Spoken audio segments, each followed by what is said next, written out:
Задержание на границе, крупные штрафы и даже реальные сроки. Для многих граждан Абхазии, имеющих российский паспорт, получение социальных выплат стало не помощью, а серьезной юридической ловушкой. Уже есть несколько граждан Республики Абхазия, также кто является гражданами, соответственно, Российской Федерации, которым вынесено решение с условным сроком, то есть приговор, вид наказания – это условный срок, и также предусмотрен определенный размер штрафа.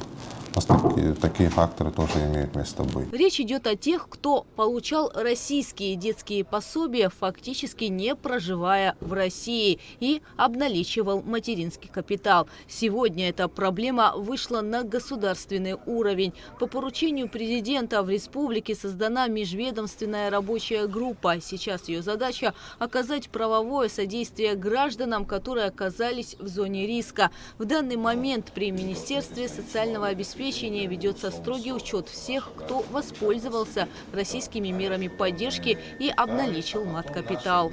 Мы сегодня ведем учет наших граждан. Обращаются к нам, в принципе, за последнее время поток граждан он стал более объемным, то есть по сравнению с предыдущим годом, так скажем.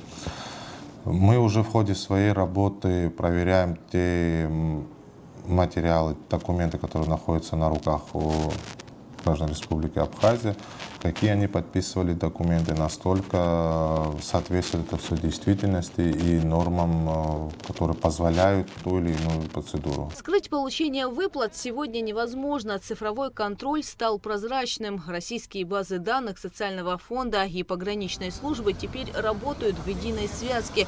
Система автоматически сопоставляет график начисления пособий с данными о пересечении границы. Если получатель фактически живет в Абхазии, но получает российское пособие, это мгновенно фиксируется как правонарушение. В Абхазии эта проблема приобрела массовый характер. При этом единого реестра получателей внутри республики до сих пор не существовало. Именно поэтому межведомственная комиссия формирует точную статистику с нуля. Специалисты подчеркивают, правовая ситуация у каждого гражданина индивидуальна, от суммы долга до тяжести нарушения. Чтобы избежать внезапных инцидентов на границе, жителям настоятельно рекомендуют лично обратиться в правовой отдел Министерства соцобеспечения и демографической политики за квалифицированной консультацией. Нашим гражданам необходимо обращаться в Министерство социального обеспечения и демографической политики для полноты всей информации, полной консультации, так как мы, в свою очередь, персонально изучаем все те материалы, которые имеются на руках у наших граждан, также по мере возможности консультируем в полном объеме той информации, которой мы сегодня обладаем в данном направлении. По закону Российской Федерации обязательным условием для получения пособий является постоянное проживание на ее территории. Многие жители Абхазии обходили это требование, доверившись сомнительным посредникам. Те, кто предлагал так называемую помощь в оформлении документов, уверяя в законности схемы, на самом деле действовали в обход закона.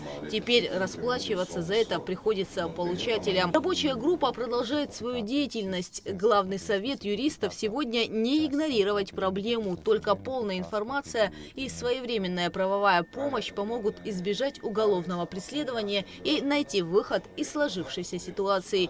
Гугу Савардания, Алексей Гухова, Абхазское телевидение.